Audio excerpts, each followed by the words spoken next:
One of the things that I think we see whenever we learn a new language, it's almost like learning a whole new instrument and maybe even a new song in a way because you may know the notes, you may hear them, but you're not exactly sure what combination of notes is going to sound the most natural, what's going to be the most pleasing to listeners. You're playing to a new audience, right? Every language has its own unique music. And so today we're going to be talking about some ways to make sure that the way that we talk is going to sound natural to the people that listen to us because patterns that may feel natural to us based on our own first language aren't going to necessarily sound natural to the people who listen to us. And so we're going to be exploring that a little bit today. Good morning, guys. Good evening. Good afternoon. Welcome to your American English pronunciation review show, the Schwa Mill. We are here Monday, Tuesday, and Friday, right around 7 a.m. New York, to listen to files that you send to us and to give you some feedback for them and to guide you in this process. There is me. Hi, my name is Jeff. Rhymes with breath. That's one of the four keys to a natural sound in American English, including placement, pitch, breath, trying to weaken your consonant sounds in order to strengthen your vowel sounds. I have two files today. One of them is an audio file that we'll be reviewing. And then the second file is actually going to be a question that we're going to try to help answer. Let's listen to our first file for review. Calling a friend, well, you probably shouldn't do that because when they get your phone, it is game over. Okay, and let me play that one more time. And I would ask you, hey, as you're listening to this, what are some things you notice about this file? Calling a friend, well, you probably shouldn't do that because when they get your phone, it is game over. Okay, so one of the things that I notice when I'm listening to this is, firstly, I think there's a couple places where the placement goes a little high for American English. And again, if you're not sure what placement is, placement refers to, where are you projecting sound from? To give an example, listen to how we hear the word do in this file. Calling a friend, well, you probably shouldn't do that because when they get your phone, it is game over. Okay. And we've heard audio files from our friend here before. So thank you for sending them. Thanks to everyone for sending files. Thanks also to Brett for hanging out with us. Great to see you. You can hear a little bit on Emmanuel's here as well. What's up, Emmanuel? You can hear a little bit of that ooh sound on do. You want to be careful with some vowels, especially for people who have any British English training or other English training, because that ooh sound in American English, again, is going to stay low. It's not ever going to become like an ooh. It's just going to stay an ooh. And you want to watch out for when you link it with consonants, so words like new or words like do, things like that. So I think your placement's going a little high there. Let's see if there's other places where the placement is going high as well. Calling a friend, well, you probably shouldn't do that because when they get your phone, it is game over. I would also highlight the placement on the words shouldn't and phone, and for similar reasons to what we just mentioned with do. So shouldn't is going to have that sound like in book or good or look. All those are that and phone.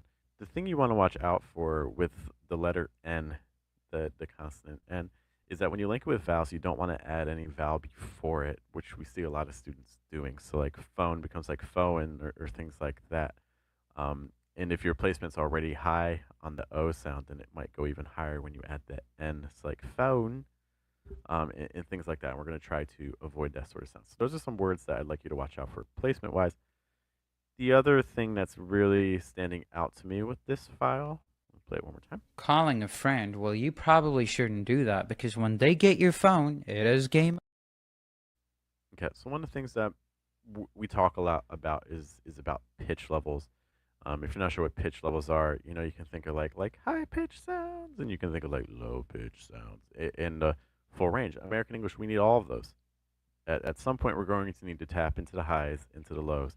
And one of the things I'm hearing with this file is we're very comfortable with the mids, and that's very common. Typically, when students come to me, they're really just staying in that middle pitch range, and that's fine. It makes you understandable, but you're going to miss out on a lot of the emotional nuance that, in my opinion, is pretty crucial for a natural sound in American English. And so we're going to need to tap into a wider pitch range. Calling a friend, well, you probably shouldn't do that because when they you can hear that pattern, like calling a friend. Well, you probably shouldn't do that. We keep kind of defaulting back to the mid, you know, versus if we did something like a common pattern in American English is like starting high and working your way down, like calling a friend. Like, well, you probably shouldn't do that. Do you see that? That's already a wider range. Calling, we're high. Friend, well, you probably that's our mid range. Shouldn't do that. That's our low range. Calling a friend, well, you probably shouldn't do that. Versus one of the things that, again, when I played audio, just noticed that we keep kind of just bobbing around the mid range a lot. Calling a friend, well, you probably shouldn't do that because when they get your phone, it is. And you can hear right at the end, like when they get your phone, that's where we probably started the most to expand that pitch range, which was nice. But yeah, when you change the thought group, change the pitch, and I think right now we're just doing a lot of kind of revolving around the same pitches over and over again. So I would be watching out for that. Okay. Any final thoughts on this? Let me play it one more time. Calling a friend, well, you probably shouldn't do that because when they get your phone, it is game over. One of the things I really like about this file is the linking and the flow from syllable to syllable. The consonant sounds here overall, I think, tend to be pretty weak, which is good because we want the vowels to roll into each other. And aside from those places where the placement goes a little bit high, I think those other places we're really doing a good job of kind of smoothing things out and linking things together. So kudos to you. I like that aspect of it. Okay, just kind of watch out for the placement and make sure, again, change the thought groups, change your pitch levels. Wassim's hanging out with us. Thank you so much for being here and the kind words. Glad that you could be with us as well. All right, for our second clip for today, we have a question. Before we get to our question, I just want to highlight one of the things you can see down at the bottom for channel members. We have a new opportunity for people who join the channel. You'll actually be able to see all of our group coaching classes, which are a lot. Okay. You won't be able to be on screen with us unless you register for the full program. But if you want to watch and see what we're talking about, study with us together, ask us questions in the chat, this is a great opportunity at a very steep discount. It's currently $5.99 for the month, and that gets you access to all of the group coaching classes that you see on that schedule below. So we're typically doing Mondays through Wednesdays, 9 and 9:30 a.m. New York, 10 to 10:40 a.m. New York, 11 to 11:30 a.m. New York, and then 9 to 9:30 p.m. New York time. And then on Fridays, we have a couple additional times as well. So if that sounds like something you're interested in, you're finding these sorts of discussions we're having right now helpful. Just imagine when we actually have students to work with directly and you can hear what they're doing and the adjustments they make and start applying it to your own English. Hopefully, that's an opportunity that stands out to you if you're looking to really take your pronunciation to the next level. All right, let's take a listen to our question. How do we decide where to put the stress patterns? I know it depends on whatever message you wanna share, you wanna convey, but is there like a simple rule for that? Sometimes when I'm not sure what to stress, I like start thinking and perhaps overthinking, and that creates more pauses. Okay, really great question. I truncated it a little bit just for time, but I believe I caught the heart of it. Um, so my apologies if I missed something. It's kind of going back to, so how do we know what to stress? And also just noticing that, when we're thinking or there's times where we're having a hard time maybe applying some of the things that we've studied to our speech because we need to think about what we're saying. So what can we do to sound more natural? I mean, that's the challenge, right? Well, welcome to language learning. Welcome to advanced level speaking and things like that. It's trying to take all the things that you've learned and apply them, but still sounding natural. I get it. It's hard. Um, this is one of the reasons why I'm a big proponent of shadowing. Let's think of it this way. Let's think of babies really quick. Everyone thinks of babies as these like amazing language learners. I'm not impressed. I'm like, hey, you guys don't even talk for like two to 3 years, but what are they doing for 2 to 3 years? All they're doing is listening. From even like just like conception, like even when a baby's inside the womb, they're still They're listening to the mom's voice. They're listening to the people's around them voice. And then when they're born, that's kind of their one of their primary jobs is just to listen to the all the sounds around them.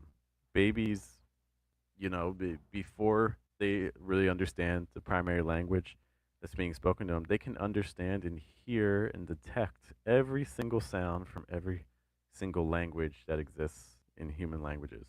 And then they start understanding, oh, I don't need this one. This one I do need for what I hear around me and things like that. And they start differentiating. And so again, they have just 2 years just to listen, 2 3 years just to listen and understand what the patterns are and things like that.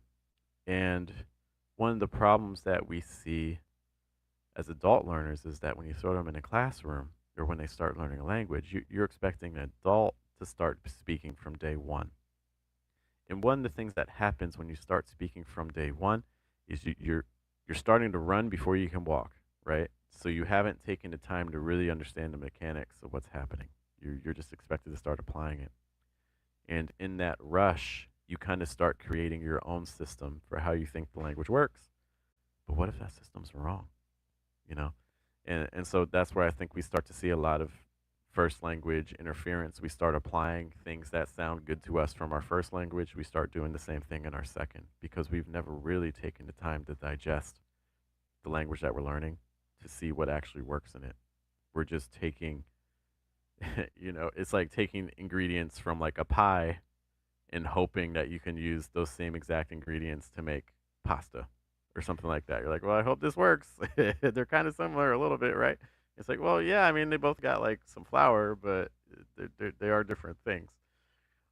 And so this is something that we really kind of need to be mindful of. This is why we shadow. Shadowing, the goal of shadowing is not to shadow. The goal of shadowing is to internalize and start understanding the patterns that are natural in the language. Okay. So if you arrive at a moment where you're like, oh, I don't know what to do here. Well, I mean, think about in your first language, you're not really thinking about the patterns. They're already internalized, right? So you're like, I don't know why I talk the way I talk, but I just do it because it sounds good. That's basically what we're trying to do. We're trying to help you develop that ear for what we think sounds good, even if it's not necessarily correct. Okay. So that's really a key concept with this. We have to shadow more. We have to internalize patterns. And in fact, we have to shadow with intentionality. One of the things, for instance, that I've done, I've created a couple video courses. One of the video courses, by the way, channel members actually, just side note, channel members actually get access to those video courses too. I have two video courses, for instance, tied to pitch. One of them is called Pitch Apprenticeship, and one of them is called Pro Pitch Mastery. And basically, what I did was I just said, hey, let's just find what are some common patterns, like Pro Pitch Mastery. No, it's Pitch Apprenticeship. What we did was I found 9 pitch patterns, and then I found examples, like 2, 3, 4 examples of each of those pitch patterns from different native speakers. So that way we could start seeing there are patterns. Things do repeat themselves. There is a sequence. There is a music to this. There is a song to this, but you just need to be able to understand it. And then once you have it, then you can start just changing the words. Like I just did this pattern right there. Like once you have it, I could say like, I don't know, but, or I could say like, my name's Jeff. And, so like one of the things you start seeing is that once you have patterns, then the words in a lot of ways don't actually matter. You just need the words that, you just need the music. And then you fill in the words that based on the music. Now, different patterns also mean different things. So if you're trying to make your shadow a little bit more effective, what you may want to do is like, hey, I'm going to shadow a section of speech, or like maybe like this week I'm going to focus on a specific emotion. I'm going to focus on happiness. I'm going to find people talking when they're happy or when they're excited. And I'm just going to start noticing what are some common pitch patterns people use when they're excited. Or maybe I can do the same thing like when they're frustrated. I'm going to find just samples of audio of people who are frustrated and see if I can find any patterns. Or some other situations that you could do. You could say, hey, I want to practice customer service phone calls. I want to understand what are some patterns that are common when people are talking to customer service agents. So then I'm going to go online and I'm just going to try to find some sample calls of people doing those. Because when we talk in different situations, there's different patterns that we use. And so that's kind of our job. So we don't want to overthink. What we want to do is we want to start collecting more and more patterns that we can then apply to our own speech. As you collect those patterns, one of the things you're going to see is that there's common places where the stress is going to go. When we talk, we don't talk one word at a time. We talk in groups of words. This is in any language. This is in your first language. This is in English as well. So, one final tip I'll give is that, when you're talking, if you're worried about this aspect of stress, you want to focus on expressions, idioms, and collocations, especially. Because if we can get used to the common groups of words that go together, then we can start understanding the common patterns that they use as well. Okay, so when you learn a word, don't just learn one word. Try to learn it with two, three, four other words around it to give you more context because we don't talk one word at a time. And study what the stress pattern is. So, for instance, like that's a collocation. Like, for instance, so get used to different ways of saying, for instance. Um, Another example of a collocation would be like I don't know if like that's a group of words. You shouldn't have to like think about I don't know if like no, it's just like I don't know if and things like that. If you're not sure of other common ones, what you can do online is you can look up. There was a really common language learning strategy in the past, like post World War II, called like the audiolingual method, which is really based on just really common phrases and sentences and groups of words. So that might be something that's helpful. Like you could look up audiolingual method. If any of you use Pimsleur or have heard of Pimsleur, um, Pimsleur method, very similar situation where it's kind of giving you some set phrases and things to check. Um, I'm not going to say those are perfect, but they can get you started on understanding, okay, these are some words that commonly go together that maybe I should start studying. Okay. Thank you for the question. Guys, I do have to head out, but hey, thank you so much for being with me today. I understand that there's a lot of pronunciation resources out there. I am very much aware of that. So the fact that you spent some time here is appreciated. Um, think about that channel membership offer. If you'd like to hang out with me more throughout the day every week, you also get access to all the previous classes as well. And as people who are in our group class can tell you, there's a lot of them. I hope you guys have a good day, have a good night, good afternoon. Thanks everyone who sent us some audio files. Keep sending them over the weekend, and we'll get to them next week. You guys